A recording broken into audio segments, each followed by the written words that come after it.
एक ही मां बाप के दो बेटे, एक महा नेगेटिव एक महा पॉजिटिव। तो मनोवैज्ञानिक को दिखाया मां बाप ने कि जी साहब ये दोनों बच्चे हमारे हैं, लेकिन दोनों में इतना फर्क कैसे, चेक तो करो। एक तो बहुत नेगेटिव सोचता है, एक बहुत पॉजिटिव सोचता है। कि पहले मेरे को साहब एक्सपेरिमेंट करना पड़ेगा। कि अच्छा कर लो सर।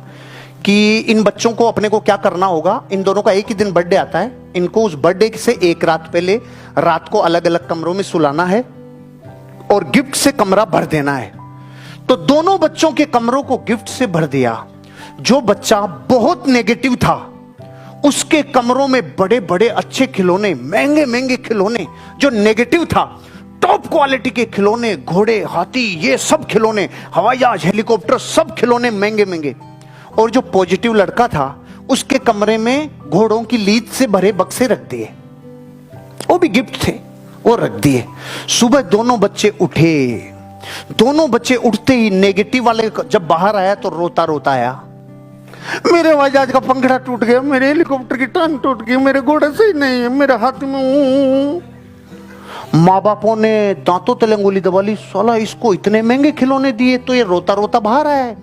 देखिए वो क्या कर रहा है, वो अभी तक बाहर ही नहीं आया, उसका भी तो देख के आए।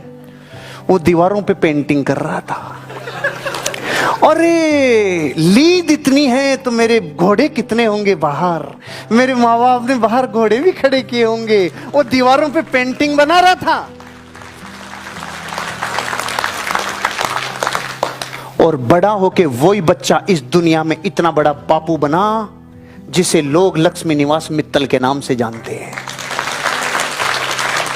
अरे जिंदगी में सौभाग्यशाली लोग अपना जीवन का निर्माण करते हैं, मेडिकल से गोली नहीं लाते सौभाग्य की।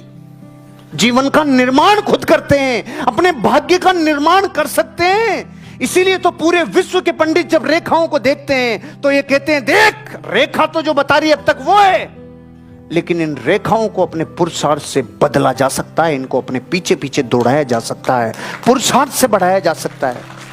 मैंने बहुतों की पिछले 5 साल में हाथ की रेखाएं देखी। बहुत सारे ऐसे थे जिनकी भाग्य रेखा थी नहीं, लेकिन उसका निर्माण कर लिया उन्होंने। और बहुत सारे ऐसे थे जिनके भाग्य रेखा भी थी, सूर्य रेखा भी थी, बुध रेखा भी थी, लेकिन वो धुंधली हो गई।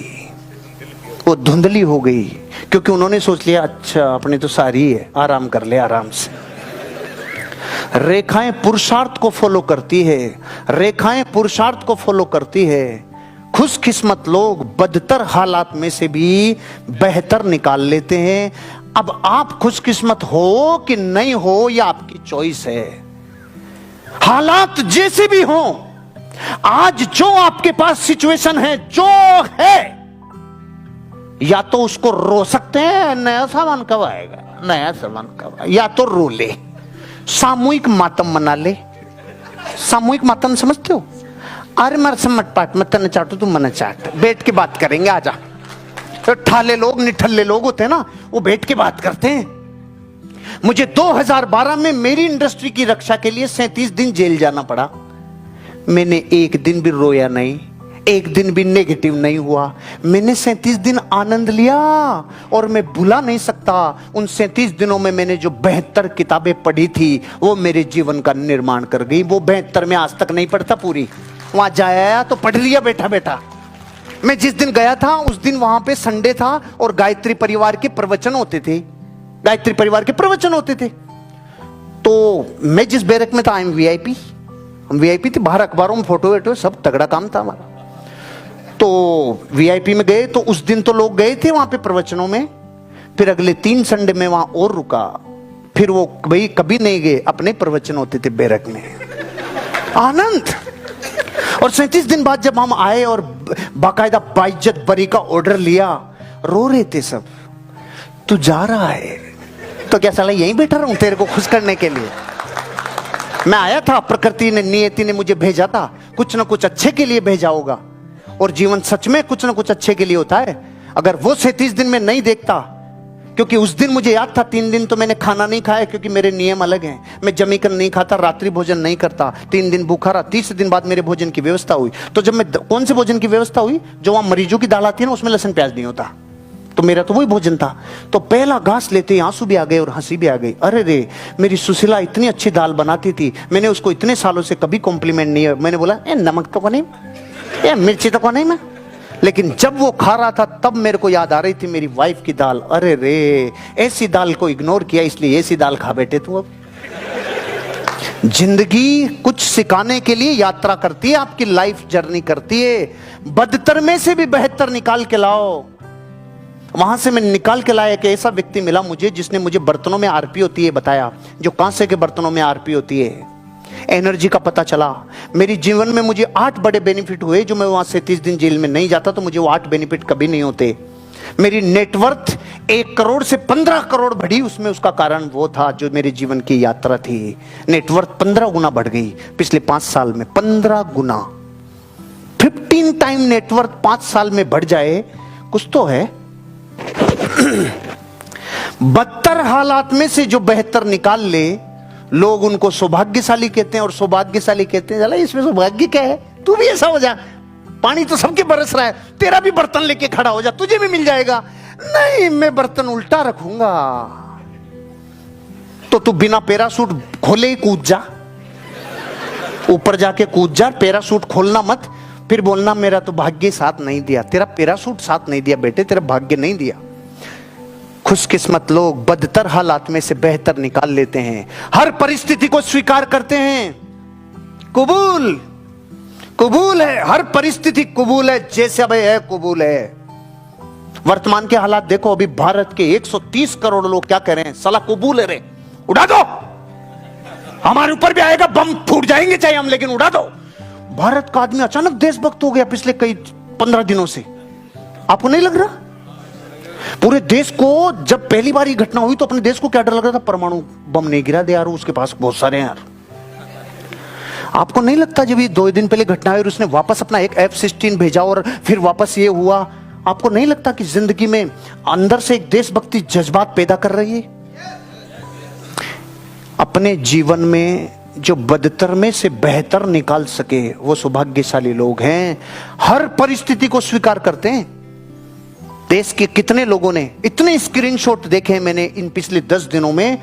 कोई बच्चा 20 रुपया भारतीय सेना के खाते में डाल रहा है, कोई 10 रुपया, कोई 5 रुपया, कोई 50 रुपया, कोई 1 लाख, कोई 2 लाख, कोई 5 लाख, करोड़ों रुपए लगा दिए।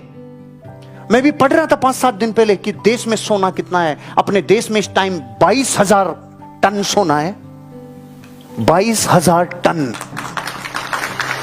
65 लाख करोड़ का सोना। और भारत सरकार का बजट 6 लाख करोड़, और सोना अपने पास 65 लाख करोड़। एक बार तो भारत सरकार मांग लेना, इन गर्मी मांग लेना थोड़े दिनों में, तो पूरा 65 लाख करोड़ दे दें अपन। देश का सवाल है यार। जो हालात होंगे उसको कबूल किया, अपने अंदर ऑटोमेटिक जज्बात पैदा हो जाते हैं। आपके पास जो जब हालात होते हैं ना, उनको कबूल किया करो, कबूल किया करो। मैंने मेरी जिंदगी के बिजनेस में 3 बार बड़ी मंदियां देखी है, बड़े ब्रेक्स देखे, बड़े ब्रेकडाउन देखे। आपने तो एक ही देखा है, आपने एक ही देखा है, और दुनिया में एक देखा है, इसलिए भी कम नेटवर्थ है आपकी। अगर नेटवर्थ को 20 गुना करना है, इन हालातों के आनंद लेना शुरू कर दो, बदतर में से बेहतर निकालना शुरू कर दो, आपका जीवन बदल जाएगा। सौभाग्यशाली कहते हैं ना लोग जिनको, वो हजारों बार बदतर हालात में गए लेकिन बेहतर बन के निकले, बेहतर बन के निकले। जब मेरे पास मेरी लाइफ को मैं अपना एनालिसिस करता हूं, और जब जब मेरी जिंदगी में मैंने ब्रेकडाउन्स देखे, ये ब्रेकडाउन्स देखे, तब लोगों ने फब्तियां कही, तब लोगों ने छींटाकसी की, तब लोगों ने बातें कही। लेकिन इससे पहले आया था ना, लोग उनकी बातों की परवाह नहीं करते, लोग उनको सौभाग्यशाली कहते हैं। हम कहते हैं इसमें ताकत लगती है, सौभाग्य को बनाने में ताकत लगती है। आप वर्तमान हालात के आनंद लो, अपना निर्माण करो। अगर 2 दिन भी आपको सेल्स करने का मौका नहीं मिला है, टाइम नहीं मिला, उसका आनंद लो, निर्माण करो खुद का, खुद के डेवलपमेंट में टाइम लगाओ, खुद के लिए शिक्षा में टाइम लगाओ। मैंने कुंभलगढ़ में आपको बोला था, अपने जीवन में अपने पैसे को कैसे कैसे करें, कैसे कैसे आप यूज करें, उसमें 10% शिक्षा के लिए बोला था। अब मैं नया फार्मूला लेके आया हूं आज, ली कोशिंग फार्मूला। वो अमेरिका का था, अब की बार जापान का लाया हूं। वो थोड़े गरीबों के लिए था, अब की बार थोड़ा सा पैसे वालों के लिए लाया हूं। क्यों? चीजें उन्नत करती है, उन्नति उठती है, ऊपर उठती है। अपनी लाइफ में हर परिस्थिति को स्वीकार करते हैं, घबराने के बजाय योजना बनाते हैं। घबराते नहीं है, योजना बनाते हैं। और नॉर्मल आदमी जो अपने आप को दुर्भाग्यशाली मानता है, उसको आनंद घबराने में आता है। अब क्या होगा, अब क्या होगा, अब क्या होगा, इसमें भी आनंद आता है उसको इसमें इसका नशा। आपको पता है घबराने की लत होती है, घबराने की लत होती है। कई बच्चे जो डरते हैं ना, बचपन से डरने लग जाते हैं, उनकी लत लग जाती है, वो बड़े होने तक भी डरते रहते हैं। पत्नी से डरते हैं, सासू से डरते हैं, माँ से डरते हैं, बापू से डरते हैं, सबसे डरते हैं। डरने की लत होती है। और डरने से एक हार्मोन रिलीज होता है अंदर, जिसको कोर्टिजोल बोलते हैं। वो जब जब रिसाव होता है ना, फिर उसको आनंद आता है। जैसे इधर से बीड़ी और सिगरेट गई, अंदर ट्रिगर मारा, धुआं ने ठोकर लगाई अंदर जाके, तो एक अलग आनंद आता ना। गुटके में, जर्दे में, सुपारी में, फोपड़ी में, इनमें अंदर से एक निकोटीन हिट करता है, जाके अंदर मारता है, उससे उसको अंदर आनंद आता है ना। ऐसे अपनी जिंदगी में घबराने में भी एक अलग आनंद आता है। इसीलिए तो हमने देश में 100 करोड़ लोग घबराने वाले पैदा कर दिए। और कुछ सौभाग्यशाली हैं जो घबराते नहीं हैं। घबराना नहीं। लोग चाहे सौभाग्यशाली कहते होंगे उन लोगों को, लेकिन सौभाग्यशाली लोग ये मानते हैं जो घबराता है वो जीवन में हारता है। घबराना नहीं। योजना बनाइए निकलने की। योजना बनाई भारत ने 13 दिन तक योजना बनाई है कैसे काम करना है। अनाउंसमेंट पहले दिन किया था, दिन, समय, सीमा सबकी खुली छूट। मतलब अपनी जिंदगी में योजना बनाने की पूरी आजादी। आपको भी पूरी आजादी है अपने जीवन की योजना बनाने की। घबराना काहे को है। हर इंसान को अपनी परीक्षाओं से गुजरना पड़ता है। आज पाकिस्तान अपनी परीक्षा से गुजर रहा है, भारत अपनी परीक्षा से गुजर रहा है, गोकुल कृपा अपनी परीक्षा से गुजर रहा है, हर्षवर्धन अपनी परीक्षा से गुजर रहा है, सेल्स की टीम अपनी परीक्षा से गुजर रही है। लेकिन अपनी जिंदगी में हर वो आदमी पास होगा जो अपनी परीक्षा में घबराएगा नहीं। क्योंकि घबराहट से कोर्टिजोल और रिलीज होता है, स्ट्रेस और रिलीज होता है बॉडी में, और घबराहट को विकसित करता है। और जैसे ही थोड़ी सी घबराहट कम और उसके ताकत लगती है, भाग्य जन्म लेता है।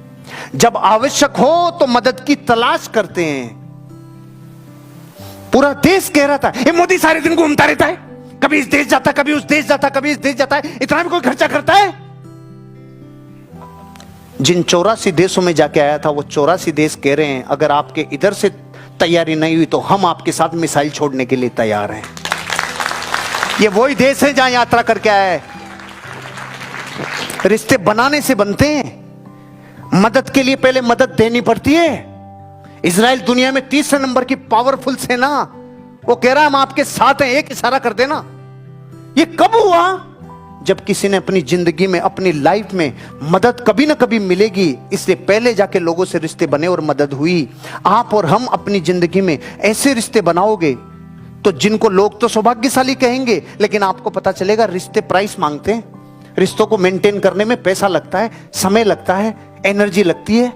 रिश्ते यूं मेंटेन नहीं होते। अगर आप अपनी जिंदगी में किसी से मदद लेते हो और मदद मिलती है, वो तब ही मिलेगी जब आपने मदद की होगी, आपने समय का निवेश किया होगा, धन का निवेश किया होगा, एनर्जी का निवेश किया होगा, उसके लिए अच्छी फीलिंग्स का निवेश किया होगा, उसके लिए अच्छी ब्लेसिंग दी होगी, तब मदद मिलती है और लोग उसको सौभाग्यशाली कहते हैं। हर एक सौभाग्य का फार्मूला है, हर एक सौभाग्य